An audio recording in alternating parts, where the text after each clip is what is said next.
레위기 5장 14절부터 6장 7절까지요.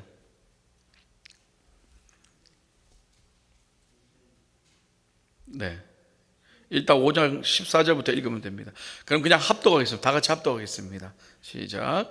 여호와께서 모세에게 말씀하여 이르시되 누구든지 여호와의 성물에 대하여 부지 중에 범죄하였으면 여호와께 속건제를 드리되 내가 지정한 가치를 따라 성소의 세겔로 몇 세겔은 은에 상당한 흠없는 숫양을 양떼 중에 끌어다가 속건제로 드려서 성물에 대한 잘못을 보상하되 그것의 5분의 1을 더하여 제사장에게 줄 것이요 제사장은 그 속건제의 숫양으로 그를 위하여 속죄한즉 그가 사함을 받으리라. 만일 누구든지 여호와의 계명 중 하나를 부지 중에 범하여도 허물이라 벌을 당할 것이니 그는 내가 지정한 가치대로 양떼 중 흠없는 순양을 속건제물로 제사장에게로 가져갈 것이요 제사장은 그가 부지 중에 범죄한 허물을 위하여 속죄한즉 그가 사함을 받으리라. 이는 속건제니 그가 여호와 앞에서 참으로 잘못을 저질렀음이니라.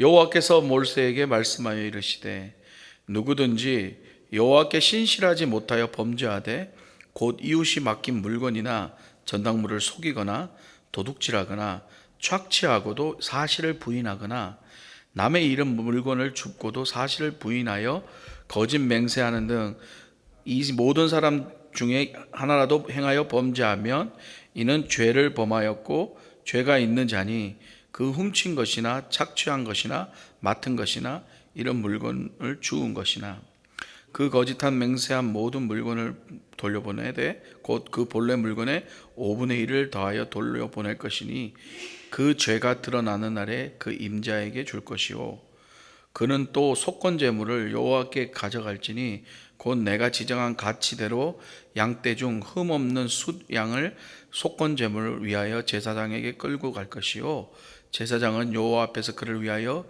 속죄한즉 그는 무슨 허물이든 사함을 받으리라.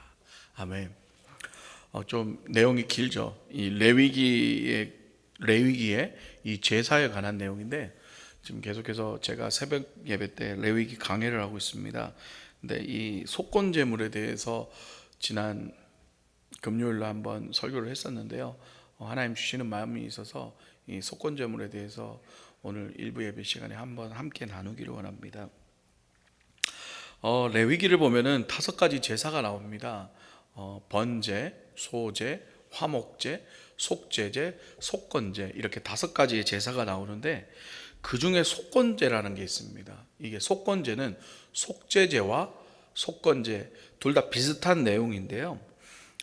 조금 다른 면이 있습니다. 뭐냐 하면은 속죄제는 그 하나님과 개인과의 관계에 있어서 범죄한 사실을 하나님 앞에 제물을 바치고 용서를 구하는 그런 과정인 거고요.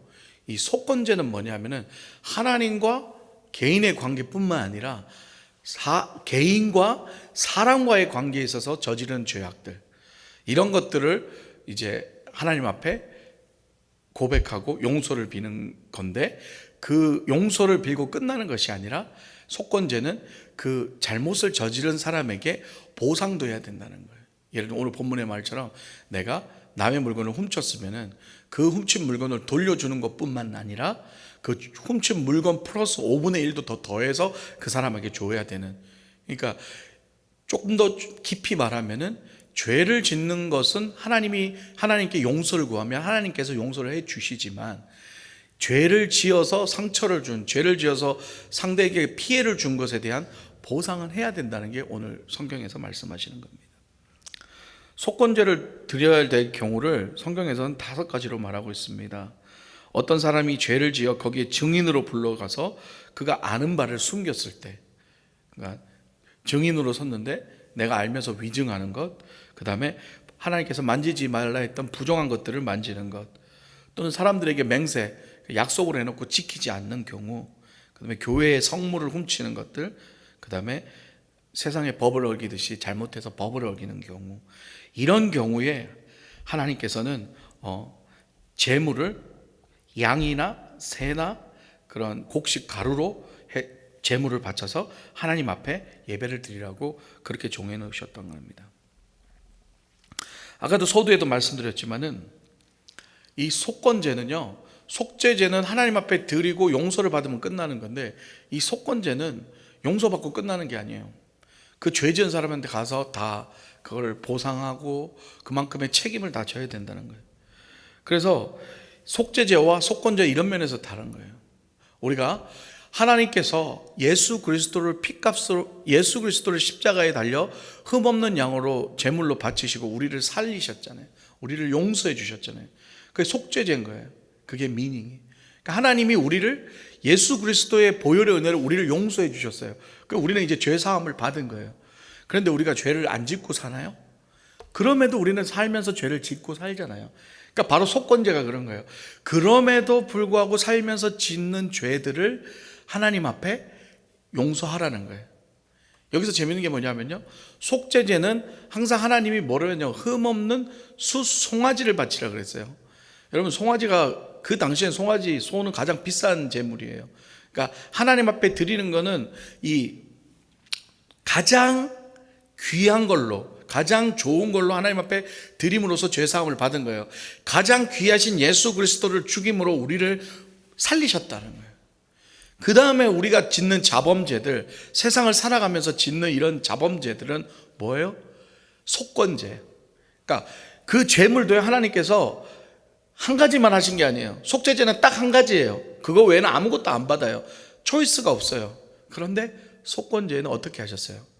흠없는 숫 양도 바치게 하셨고, 양 바치기가 힘들면 뭐예요? 비둘기라도, 새라도 가서 싼 비둘기라도 와서 갖다 바치고, 그 비둘기 살 돈도 없으면 집에서 곡식을 갈아가지고 무교병을 만들어서 바치라.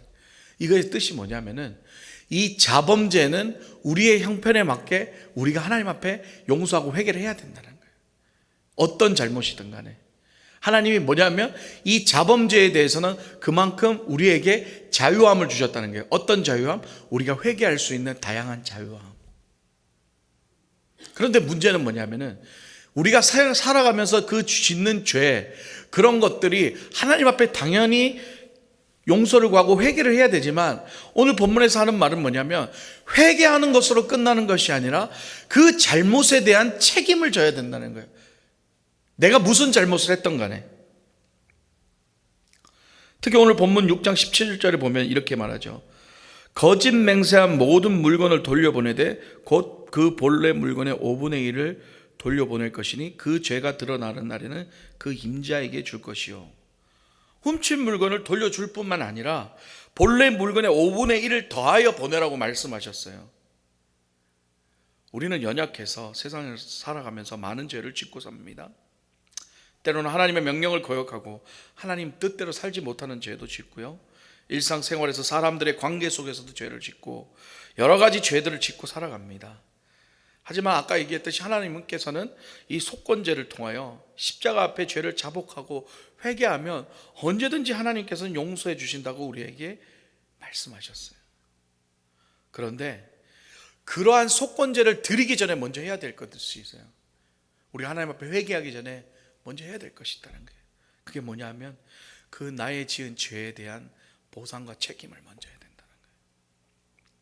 많은 기독교인들이 실수하는 것 중에 하나가 뭐냐면요, 내가 죄를 짓고도 그냥 하나님 앞에 회개하면 모든 게 끝났다고 생각하는 거예요. 그렇지 않습니다. 2007년도 5월 23일에 개봉한 한국의 미량이라는 영화가 있습니다. 이창동 감독의 미량이라는 영화가 있는데요, 이 영화는 송강호와 전도연이 주연을 했습니다. 내용을 잠깐 살펴보면 뭐냐면 주인공인 전도연의 아들이 납치를 당해요. 그리고 그 아들이 결국은 납치범에 의해서 죽음을 당해요. 근데 그 납치범이 결국은 잡힙니다. 전도연은 너무 아들을 잃은 상처와 아픔이 힘든 가운데 주변 사람들의 권유로 교회를 다니기 시작했어요. 그리고 뜨겁게 기도하던 중에 하나님을 체험하고 이제 신앙을 갖게 되고, 그 하나님 신앙을 갖는 마음으로 그 아픔들을 극복해 나가고 있었습니다. 근데 어느 날 그녀가 그러는 거예요. 하나님께서 원수도 사랑하라고 했는데 내 자식을 죽인 그 사람을 내가 이제는 용서해야 되겠습니다 라고 말을 하고 감옥으로 그 범죄자를 찾아갑니다.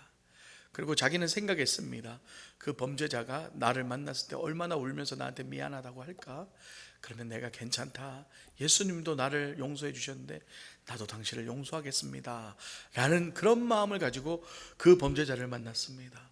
그런데 웬일인가요? 이 범죄자가 얼굴이 환해요. 그러면서 그 죽은 애를 죽인 엄마에게 이렇게 얘기를 합니다. 내가 감옥에 가서 하나님을 만났습니다. 그래서 내가 당신의 아들 죽인 모든 죄를 하나님께서는 용서해 주셨습니다. 나는 이제 자유함을 얻고 기쁨을 얻었습니다. 저는 이제 행복합니다. 그 모습을 본 전도연이 충격을 받았어요.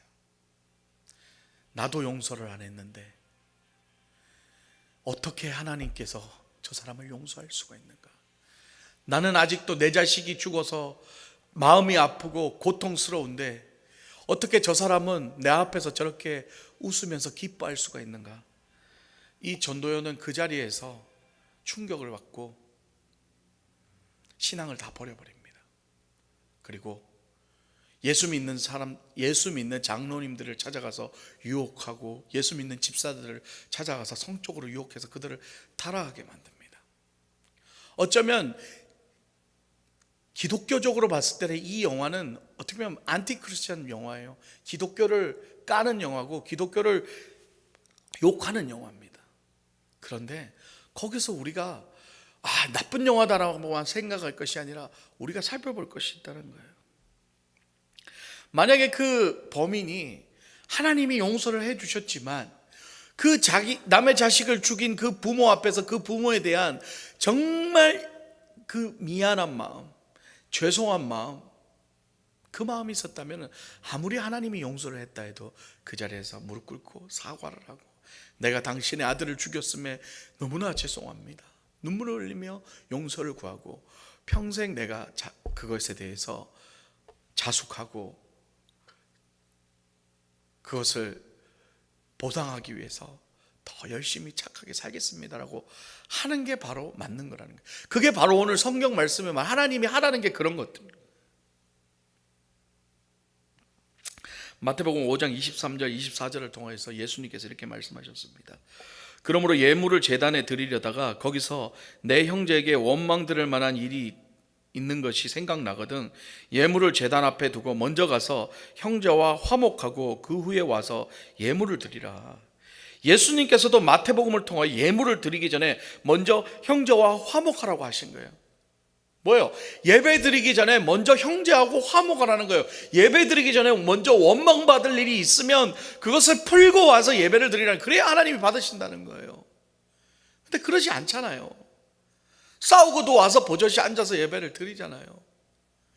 남에게 아픔을 주고 상처를 주고 고통을 주고도 나는 하나님 앞에 떳떳하다고 와서 예배를 드리고 있잖아요. 오늘날 많은 사람들이 하나님이 안 받으신다는 거예요.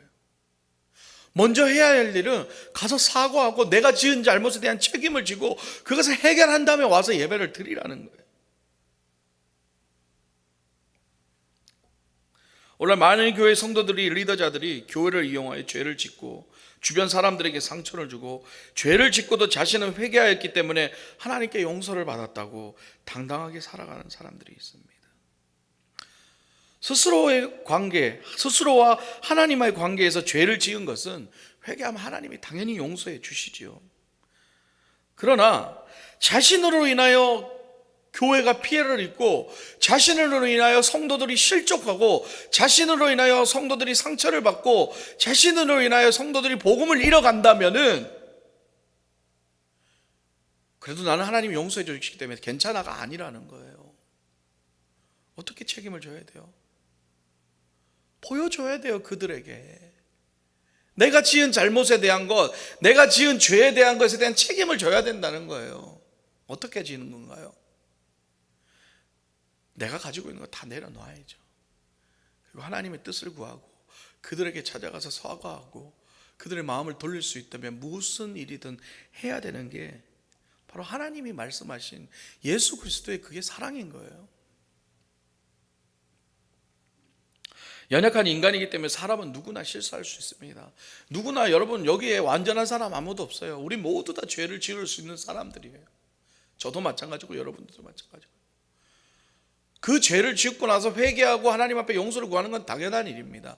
그런데 먼저 해야 될 일은, 내가 하나님과의 관계 속의 죄가 아닌 내가 사람들에게 상처를 주고 사람들에게 죄를 범하였다면 먼저 해야 될 일이 그 사람하고 화해하고 그 사람하고 용서를 구하고, 오늘 성경의 본문처럼 만약에 교회에 해를 끼쳐서 교회에 재정에 해를 끼쳤으면 그 재정 플러스 더 돈을 얹어서 그 모든 부분들을 해결하고 와서 하나님 앞에 예배를 드려야 된다는 거예요. 하나님 앞에 나아가야 된다는 거예요. 그냥 무작정 하나님 앞에 나오면 하나님 받아주는 게 아니에요. 우리가 죄를 짓고 우리가 실수를 한 것에 대한 대처를 어떻게 하느냐, 그것이 참 중요한 겁니다. 오늘날도 많은 교회의 리더자들이 타락하고 죄 짓고 이래서 성도들이 다 교회를 떠나잖아요. 왜 떠나는 줄 아세요? 그 죄를 지을 수 있단 말이에요. 잘못할 수 있단 말이에요. 그러나 그 잘못을 하고 나서의 후에 대처를 제대로 안 해서 그런 거예요. 나는 하나님 앞에 용서받았으니까 당신들은 나를 정죄할 권리가 없어. 나는 하나님 뜻대로 또 가는 거야. 그러고 그냥 가니까 사람들이, 그로 인해서 피해받은 사람들이, 상처받은 사람들이 괴로워하고 힘들어하고 교회를 떠나는 겁니다. 왜 하나님께서 오늘 이 속건제를 통하여 죄를 지었을 때 보상하는 방법을 아주 상세히 알려주었을까요? 그것은 바로 죄를 짓고 나서 그 보상을 통하여 다시는 그 죄를 짓지 않도록 우리에게 결단시킨다는 사실입니다. 나의 죄로 인하여 상처받고 고통받는 사람들을 보며 죄악의 결과가 이렇게 처참하구나라는 것을 알게 하는 거예요. 그 사람들을 찾아가서, 내가 상처 준 사람 찾아가서 내 자존심 내려놓고 내 모든 건 내려놓고 미안하다고 손 내미는 것들이 쉬운 게 아니잖아요. 나를 죽여야 되니까, 나를 낮춰야 되니까. 근데 그것을 하게 만드는 건 왜 그럴까요? 하나님께서 왜 보상을 하게 만들고 왜 책임을 지게 만드실까요? 내가 지은 죄의 결과가 이렇게 처참하구나, 이걸 해결하는 것이 이렇게 힘들구나, 이걸 다시 회복시키는 게 이렇게 힘들구나, 무너지고 깨지는 건 쉽지만 그걸 다시 회복시키는 건 이렇게 힘들구나라는 걸 하나님이 알려주시는 거예요. 다음번엔 절대 그러지 말라고, 그럴 때마다 이렇게 힘들어진다고 하나님이 보여주시는 거란 말이에요. 저에게는 아들, 딸 셋이 있습니다. 자식이요. 근데 아이들이 막 서로 싸우고 막 때리고 그래요. 잘못을 해요. 그러면은 저는 데려와서 저는 매를 댑니다. 손바닥을 때려요. 저는 뭐 잘못에 따라서 때로는 10대, 때로는 20대. 가중처벌이란 게 있죠. 우리 막내는 10대를 맞고 다음번에 또 잘못하면 너는 20대를 맞는다 그랬는데 또 잘못했어요. 그래서 왔어요. 넌 아빠하고 약속했어. 저번에 10대 맞고 나서 너 또 그러면 20대 맞는다 그랬는데 너 또 그랬으니까 오늘 20대를 맞아야 돼. 싹싹 빌어요. 아빠 잘못했어요. 막 눈물을 뚝뚝 흘리면서 싹싹 빌어요. 다시는 그러지 않겠다고. 너 아빠 용서해달라고. 아빠 용서해달라고. 알았어, 용서해줄게. 용서는 해주는데 약속한 건 지켜야 돼. 손바닥 대. 안 맞으려고 계속 빌고 울고 변명하고 너 손바닥 내. 아주 세게 때립니다. 4대, 5대 맞을 때 애가 손을 붙들고 이렇게 잡고 엉엉 울면서 이래요. 아빠 너무 아파요. 아빠 손바닥 아파, 너무 아파요. 이래요. 그 모습을 보면 제가 마음이 어떻겠습니까? 인간적인 마음으로는 그래, 여기까지만 하자. 너 이 붙들고 있는 손을 억지로 펴서 20대를 다 때렸습니다. 그 아이는 아파서 정말로 넘어가기 일보 직전처럼 아파요. 그 아파하는 모습을 보는 부모 마음은 어떻겠습니까? 가슴이 찢어지죠. 자식 때리면서 그 자식이 아파서 저렇게 우는데 그 마음이, 부모 마음이 기쁘겠어요? 그럴 때 저는 그렇게 한마디 했습니다. 네가 그렇게 아픈 거를 기억해라. 다음번에 또 잘못할 때 이렇게 잘못을 하면 이렇게 아픔이 있다는 걸 기억하라고. 너 다음에 또 잘못하면 다음엔 40대야. 제가 제 아이들을 때릴 때 제가 그 아이를 기쁘고 즐거워서 때리겠습니까? 그게 무슨 마음이에요? 그 아이가 죄를 저지르지 않았으면 하는 그 마음인 거예요. 그 아이가 그 잘못을 다시는 안 저질렀으면 하는 게 부모의 마음인 거예요. 하나님께서 왜 이 속건제를 통해서 여러분들에게 그렇게 여러분 자신을 내려놓고 가서 보상하고 아프지만 괴롭지만 책임을 지라고 했던 것은 뭐냐면, 다시는 그 죄를 짓지 않았으면 하는 그 부모 같은 하나님의 마음이라는 거예요. 우리 그걸 깨달아야 돼요. 여러분들이 보상하지 않으면, 저와 여러분들이 이 말씀처럼 죄를 짓고 보상을 하지 않으면, 회복시키고 책임을 지지 않으면 하나님이 징계를 하신다는 거예요. 하나님이 맴매를 대신다는 거예요. 하나님이 매를 댄다는 거예요.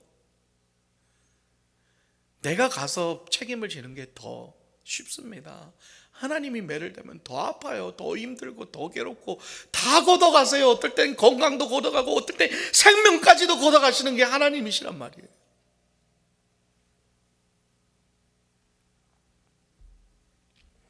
오늘 말씀을 통해서 우리 깨닫기를 원합니다. 우리가 세상을 살아가면서 많은 죄를 짓습니다. 여러분도 다 죄 짓고 살아갑니다. 그런데 남에게 피해를 주거나 남에게 상처를 주거나 남의 재물에 금전적 손실을 일으켰거나 아니면 교회의 그런 부분에 힘든 부분을 일으켰다면은 하나님과 회개하고 그냥 넘어가면 안 돼요. 그냥 회개만 하고 끝나면 안 된단 말이에요. 그것에 대한 책임을 져야 돼요. 돈이 없으면 빚을 내서라도 해결해야 되고, 아무리 내가 자존심이 상해도 가서 사과하고 용서를 구해야 되고,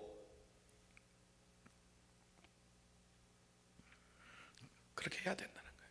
그렇게 하지 않으면 하나님이 징계하신다는 거예요. 왜? 사랑하니까. 레위기를 통해서 하나님께서 5가지 제사를 상세하게 여러분들에게 주셨던 이유는 딱 한 가지예요. 하나님이 여러분들을 사랑하기 때문에 제발 죄 짓지 말고 이렇게 해서 하나님의 말씀대로 살아라고 하나님이 깨닫게 해주시는 거라는 사실입니다.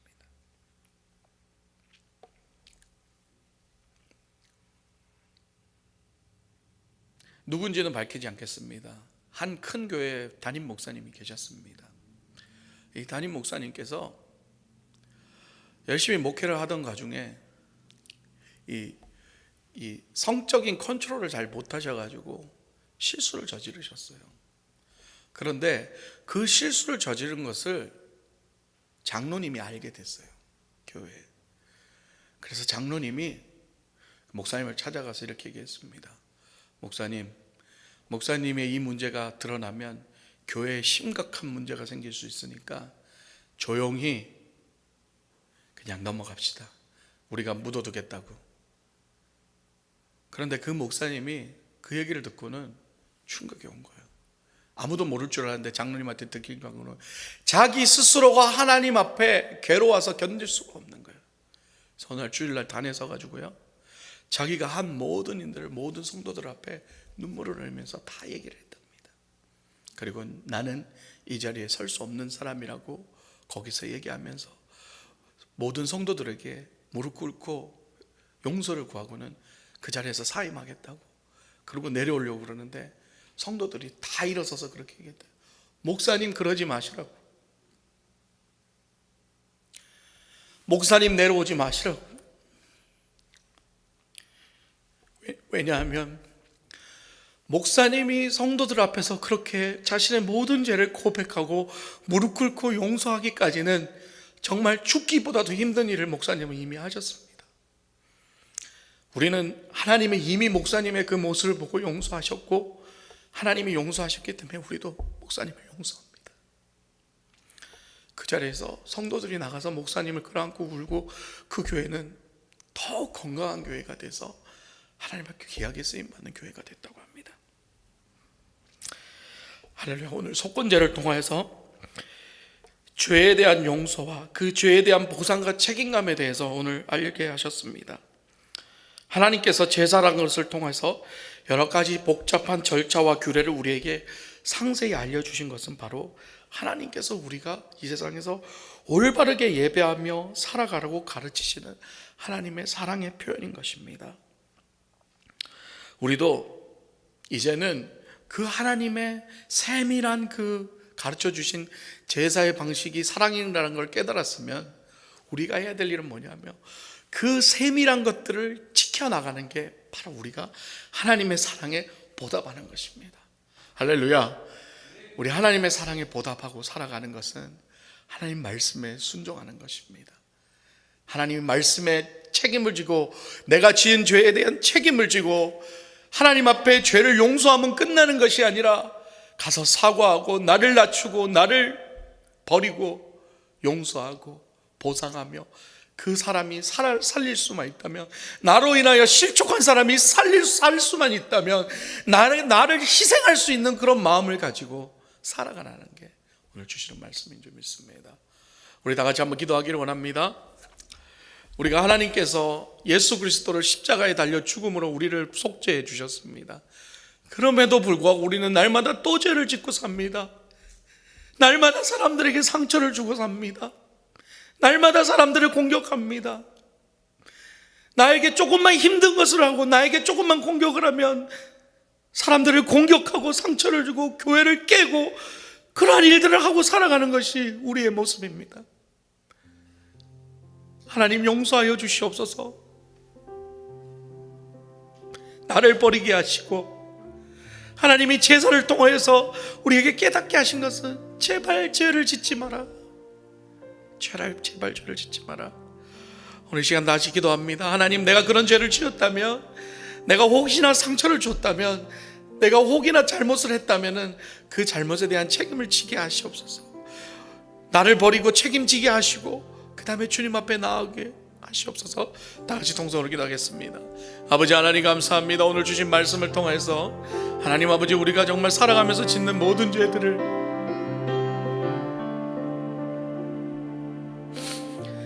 하나님 책임지게 하시옵소서. 내 자존심을 꺾고 나의 연약한 부분을 꺾고 상한 영혼들을 살리게 하시옵소서. 원망받은 일이 있었으면 가서 용서를 구하게 하여 주시옵소서.